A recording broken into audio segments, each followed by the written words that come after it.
Eh bien, bonjour à tous et à toutes, c'est Nintendo Master, encore une fois, et aujourd'hui, donc on part pour une nouvelle vidéo sur un sujet très léger et pas très sérieux.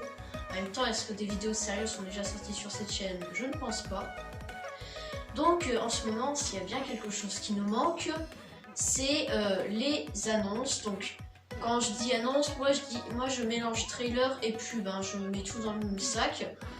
Donc voilà, hein. moi je mélange tout, donc après si vous avez un problème avec ça, vous me le dites en commentaire. Et vous avez vu, j'ai une épée juste là pour régler ce genre de soucis. Donc comme je disais, les annonces nous manquent beaucoup en ce moment. Et du coup, c'est dans ce genre de moment qu'on se souvient des plus grandes pubs qui nous ont marqués. Et chez Nintendo, c'est vrai qu'il en est sorti pas mal de pubs comme ça qui ont été marquantes. Donc, petite vidéo nostalgique, quoique je ne pense pas parce que si je regarde mes abonnés, je sais qu'ils sont très jeunes, donc ils n'auront pas connu la plupart de ces pubs ou bandes annonces. Donc voilà, je vais vous montrer ainsi les pubs et trailers, bref les annonces, hein, je ne vais pas répéter les deux à chaque fois, les plus marquantes de Nintendo.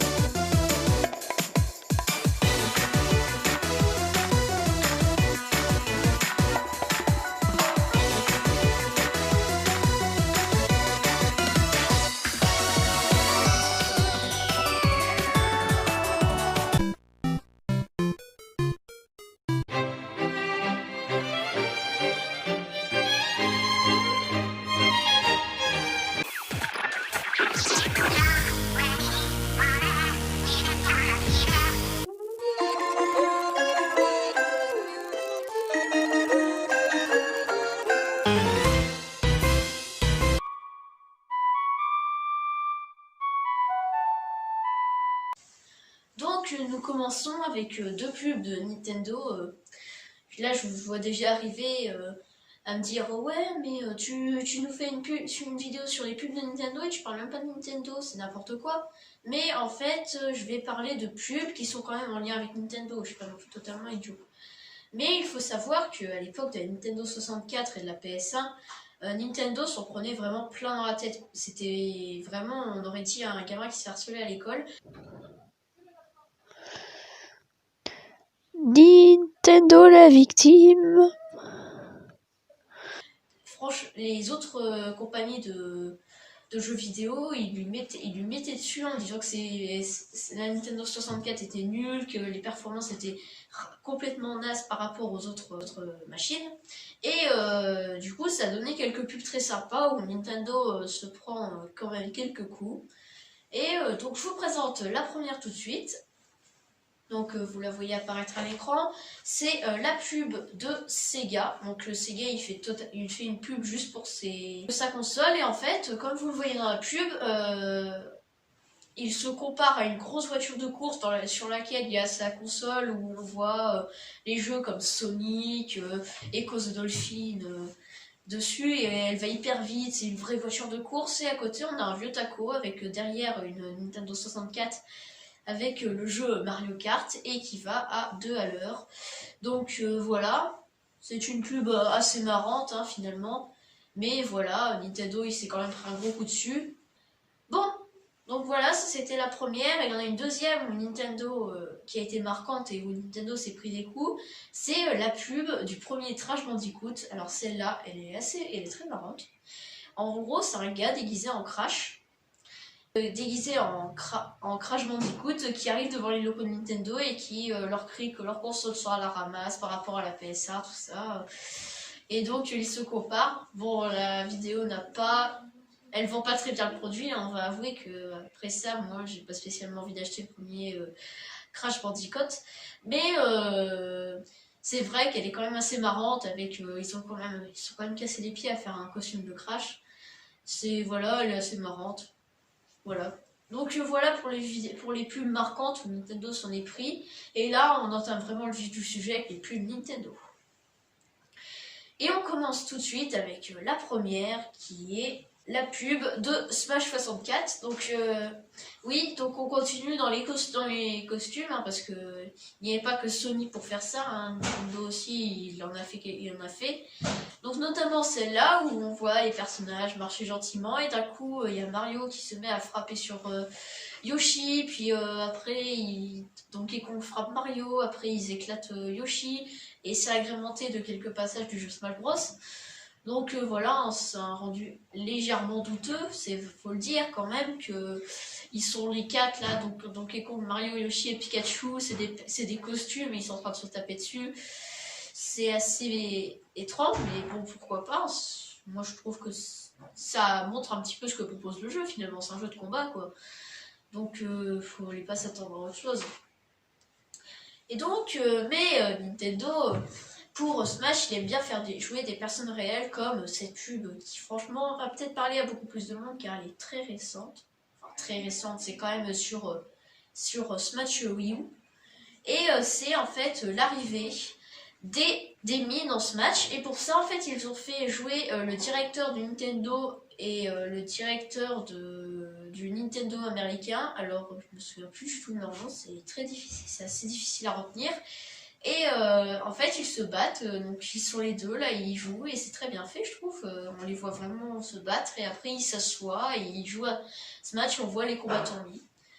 Et à la fin, le directeur japonais triche en faisant apparaître un amiibo Mario qui éclate le directeur américain.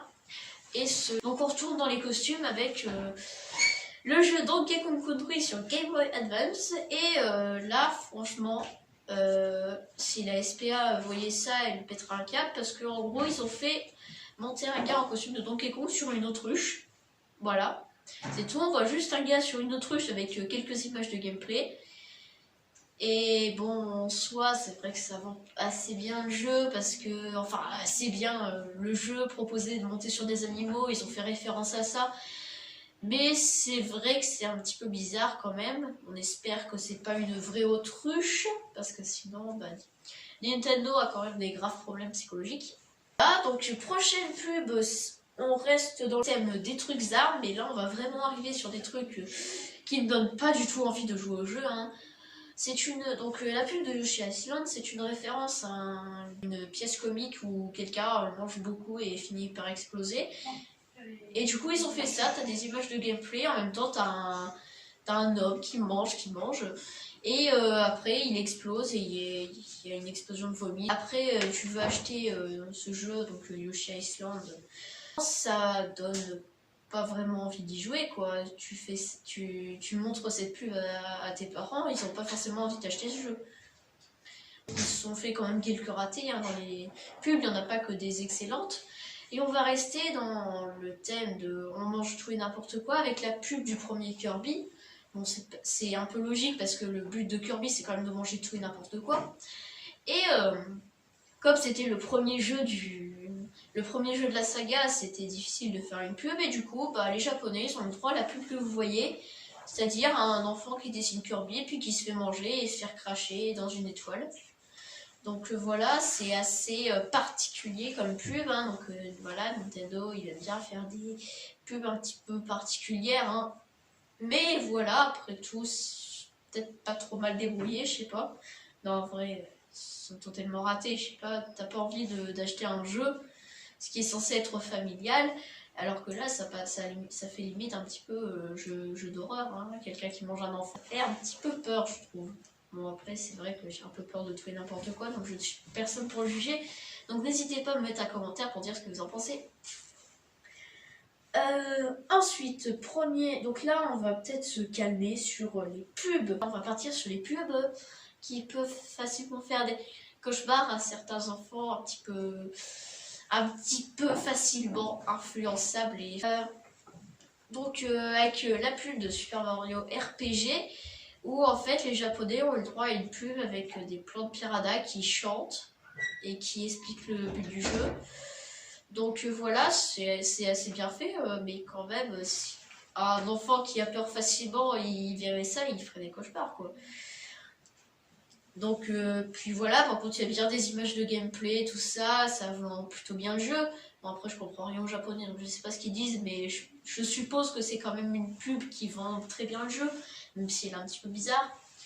Sinon, dans les pubs qui font peur, on a aussi la pub du The Legend of Zelda Majora's Mask, où on voit un japonais jouer à Majora's Mask, et d'un coup, il y a le masque qui apparaît derrière lui. Et oui, comme ça, là, par exemple, il apparaît juste là. Heureusement que ça n'arrive à personne dans la vraie vie. Et donc il apparaît, il se retourne et il le voit plus, mais après il apparaît de l'autre côté, puis après on voit des images avec Link qui hurle de douleur quand il bat un masque, quelques images de gameplay, puis voilà. Donc voilà, ça passe, c'est pareil, hein, tu te dis, ah, j'ai envie d'acheter le jeu pour me faire une bonne vieille frayeur, alors que finalement, bon, Majora's Mask n'est pas un jeu si flippant que ça. Non, c'est pas vrai, c'est une blague. Et on finit avec une pub de Smash Bros, encore une fois, mais une récente, hein, c'est la pub de Smash Ultimate avec le trailer de Simon, et qui est quand même assez, qui a marqué beaucoup de gens, avec Luigi dans le château de Castlevania et qui affronte des momies, et à la fin, la mort, elle tue Luigi. Ça fait le tour d'internet, hein, la mort qui tue Luigi, et après il y a Simon qui arrive, qui explose la mort, et puis il y a Richter après, parce que Simon il se bat contre Dracula, mais il perd, tout ça. Donc voilà, ça annonce les personnages, c'est bien dans le thème, tout ça, mais c'est vrai que pourquoi ils ont maltraité ce pauvre Luigi? Il a pas mérité ça, le pauvre. Voilà, j'avais à dire. Restons dans les annonces de Smash Ultimate, avec le trailer de Terry Bogard, donc le personnage DLC numéro 3. Et là, franchement, c'est une pub vraiment cool. Donc là, oui, je ne l'ai pas précisé, on va partir un petit peu sur les pubs un peu plus intéressantes, quoi. On va arrêter de parler des pubs bizarres et qui ne vendent pas forcément bien les jeux. Et elle est très intéressante, elle joue vraiment la carte de la nostalgie avec plein d'images qui rappelleront aux joueurs de Fatal Fury ou de King of Fighters de bons souvenirs, tout ça. Elle est très intéressante. Même moi qui n'ai jamais joué à ces jeux de combat, je trouve la pub très bien faite. Donc ça, voilà, déjà Terry Bogard, c'est un personnage qui a été endorsé dans ce match, et voilà, cette pub a bien marché. Je trouve que moi perso, elle me fait envie plus que les autres, hein, parce que et après les autres pubs, elles sont pas incroyables non plus, hein. D'ailleurs, j'ai jamais vu celle de Billes. N'hésitez pas à me dire en commentaire ce que vous pensez de la pub du trailer de Billes, parce que je ne l'ai pas vu, et si vous aimez bien, n'hésitez pas à liker. Bon d'accord, j'arrête de faire ça, parce que de toute façon ça ne marche pas, vous ne likez jamais les vidéos. C'est très pas gentil. Donc, et de toute façon, donc on reste dans Smash Ultimate, et de toute façon l'analyse tout court de Smash Ultimate, qui a en fait été mémorable, pas dans le sens de la pub en elle-même, parce que c'est une pub somme toute assez classique, c'est un trailer, c'est pas une pub. Je dis n'importe quoi, mais l'avantage c'est qu'en fait, elle a surprise tout le monde, parce que Smash 4, donc le Smash Wii U, avait été annoncé comme le dernier Smash, donc il est censé mourir avec la Wii U, et là, ils ont ressorti un Smash, et personne s'y attendait. Donc ça fait beaucoup plaisir, hein, tous les fans de Smash. Et du coup, elle a été mémorable pour ça, en fait, juste parce que le fait que finalement, elle a apporté quelque chose, personne s'y attendait. Donc, voilà, hein, ouais. Mes explications ne sont pas très concises, hein. Ensuite, prochaine avec, on va quitter l'univers de Smash, hein, je pense que vous en avez assez mangé sur cette vidéo. Et on va partir dans l'univers de The Legend of Zelda, parce qu'il y a quand même des bonnes pubs, comme le trailer de Twilight Princess, où c'était vraiment excellent. Bon, je vous ai pas mis le son, parce que sinon vous ne m'entendirez pas, mais franchement, la foule est vraiment en délire, et pourtant c'est que des journalistes, hein. Et puis voilà, c'était marquant, hein, tout le monde était fou de voir un nouveau Zelda, et aussi le petit côté comique avec Miyamoto qui se prend pour Link à la fin du trailer, hein, c'est juste mémorable. Voilà, parce que bon, quand on sait qu'au niveau annonce, il est arrivé pas mal de fois à Nintendo de faire des gros bids, hein, on pense par exemple à Wii Music, hein, où ça ne marchait même pas quand ils l'ont annoncé. Donc voilà, mais Twilight Princess n'a pas été le seul jeu qui a fait des pubs marquantes, hein. Il y a aussi la pub de Link's Awakening DX où en fait ils ont fait l'histoire du jeu mais avec des marionnettes. Ils ont raconté l'histoire du jeu avec des marionnettes qui représentent Link, Marie, Talca, un squelette, le hibou et mon petit préféré, le Chomp, donc Kiki. Il s'appelle Kiki je crois. Et voilà, donc ça m'a fait beaucoup rire quand j'ai vu cette pub et c'est vrai que du coup elle est assez drôle et finalement elle était assez marquante. Donc voilà, donc finalement après, mis à part les 3 Zelda que j'ai cités, il n'y en a pas énormément finalement qui ont été si marquantes que ça. Mais voilà, il y en a quand même 3 sur 18, je crois qu'il y en a 18. Donc voilà, donc on a fini avec cette vidéo, j'espère qu'elle vous a plu. Alors moi ça m'a fait plaisir de vous présenter ces pubs marquantes. N'hésitez pas à me dire en commentaire ou sur du coup mon Discord quelles ont été les pubs qui vous ont le plus marqué. Et si vous likez beaucoup la vidéo et que vous mettez des commentaires gentils, peut-être que je ferai un 2e épisode, hein, parce qu'il y en a encore beaucoup à traiter qui ont été très bien marquantes. Et donc voilà, donc abonnez-vous, likez, mettez un petit commentaire sympa. Et puis voilà, je vous dis à très bientôt dans une prochaine vidéo.